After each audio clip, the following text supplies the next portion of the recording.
Emma had been studying English for 3 years. She had notebooks full of grammar rules. She had downloaded apps. She had even memorized long vocabulary lists. But when someone suddenly asked her, "Can you introduce yourself in English?" her mind went blank. It wasn't that she didn't know English. It was that she didn't trust herself to use it. And that quiet frustration grew every day. One afternoon, Emma joined an online speaking class. When it was her turn to talk, her heart raced. She started a sentence, stopped, changed the tense, apologized. Someone corrected her pronunciation. She smiled politely, but inside, she felt embarrassed. That night, she asked herself a difficult question. If I've been studying for years, why can't I speak comfortably? That question changed everything. Emma realized something powerful. She had been studying English, but she had not been using English. There is a big difference. Studying builds knowledge. Using builds skill. And language is not a subject. It is a physical skill like playing piano or swimming. You cannot learn swimming by reading about water. You must get into the water. Instead of studying harder, Emma decided to practice smaller. She created 3 daily micro-habits. Habit 1, 1-minute voice practice. Every morning, she recorded herself speaking for 1 minute about her day.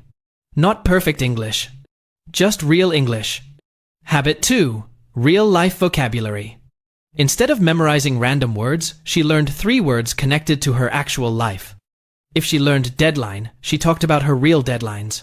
If she learned improve, she used it in a sentence about her own goals. Personal meaning made memory stronger. Habit 3, mistake reframing. Every time she made a mistake, she wrote it down. Not as failure, but as data. She treated mistakes like feedback, not proof of weakness. After a few weeks, something unexpected happened. Emma was still making mistakes, but she was no longer afraid of them. Fear had been the real barrier.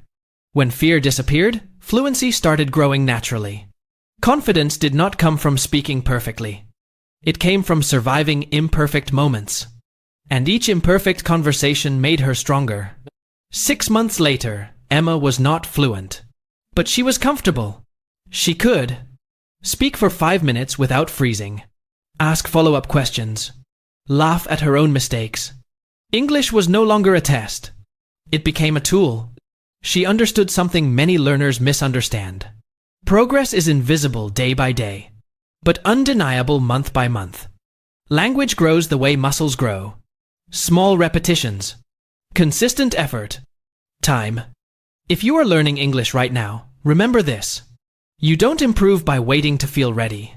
You improve by speaking before you feel ready. Perfection is not the starting line. Practice is. Start small. Speak daily. Let mistakes teach you. And one day, you will realize you are no longer afraid.